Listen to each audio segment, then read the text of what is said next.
Wakanda, I'm going forever to the movies. I'm going Wakanda forever to the movies. Wakanda forever, I'm going to the movies. Hey everybody, Dragon Movie Guy here. As you can see, I am at the movies. I'm about to see Black Panther 2. This is my before and after video for Wakanda Forever, where I talk about the three things that I'm really excited for Black Panther Wakanda Forever going into the film, and then I come out of the film afterwards and tell you whether I was right, whether I was wrong, or whether I should have been talking about something else in the first darn place. I am massively excited to see Black Panther Wakanda Forever. This is the 30th feature film in the Marvel Cinematic Universe, and anytime an MCU movie comes to theaters, that is going to be my #1 movie for that month to come out and watch. Thing number one that I'm looking at for is to see how they're going to handle the passing of the mantle of Black Panther. The unfortunate passing of Chadwick Boseman was obviously a sad thing for all of Hollywood and the entire MCU, and I'm really curious to see how they're going to handle the passing of the mantle of Black Panther. Director Ryan Coogler came out pretty early on and said they were not going to recast T'Challa, so it'll be interesting to see how they say goodbye to Chadwick Boseman's character, and B, who they're going to give the mantle of Black Panther to from here on out. Obviously in the trailers you can totally see that it is a female character, but I'm not quite sure who they're going to give it to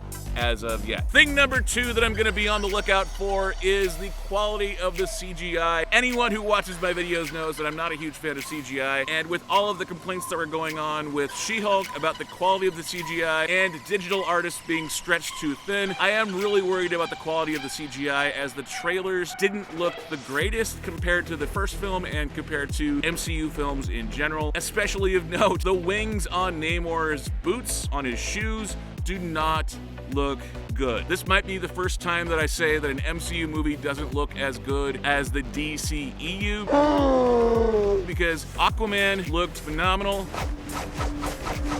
In this one though, the way the wings flap may just be the trailers and how the trailers don't exactly translate the cinematic experience, but I'm really worried about the quality of the CGI. I'm not so much worried about the quality of the filmmaking, because I love director Ryan Coogler, but the quality of the CGI has me worried a lot. Thing number three that I'm going to be looking out for is how they're going to handle the introduction of new characters Namor and Riri Williams / Ironheart. This is not the first time the MCU has introduced big characters into the MCU in someone else's film. Obviously we got Spider-Man and Black Panther in Captain America Civil War, so it'll be interesting to see how they introduce Namor and Ironheart into the MCU in this film. Let me know down in the comments section, what are the three things that you're looking out for when you see Black Panther Wakanda Forever? Is it the same three things that I'm looking forward to? Let me know down in the comments section below. This has been my before and after. Hey everybody, Dragon Movie Guy here again. It is now after the showing of Black Panther Wakanda Forever.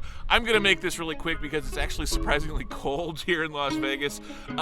Thing number one, how are they going to handle the passing of the mantle of Black Panther from warrior to warrior? They handled it really well, not perfectly, but the spirit of handing the Black Panther mantle off from T'Challa to the next person in line was really well handled, and you could definitely tell that they missed Chadwick Boseman. Handled the transfer of the mantle of Black Panther as well as could be expected.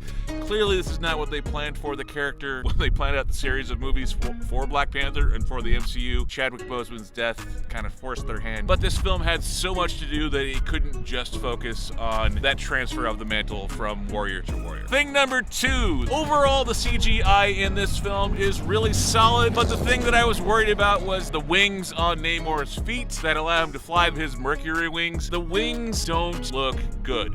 The CGI in the entire film looks really solid from beginning to end, except for the CGI wings and a few scenes in the third act, but not the winged feet. They don't look nearly as good. They're not quite as solid. And thing number three, I'm gonna be honest, I completely forget what my third thing was going into this film, but this is a really solid film from beginning to end. It's not perfect. It's not quite as good as Black Panther 1, but it is a good solid film and definitely worth watching in theaters. It also feels though like, even though this is almost 3 hours long, it's like 2 hours and 46-ish minutes long, it feels like the story of this film is incomplete, and that kind of makes me take a few points off of it. But this is a good solid film. It is absolutely worth watching in theaters. The showing that I was in was not in 3D or IMAX, but I have a feeling that IMAX would probably be worth it, and the 3D was up converted according to the end credits. Take that for what you will. Let me know in the comments section down below this video whether or not you're planning to watch Black Panther Wakanda Forever in theaters, and what you think of the new Black Black Panther. I've been Dragon Movie Guy. Thank you for watching, and I'll see you next time.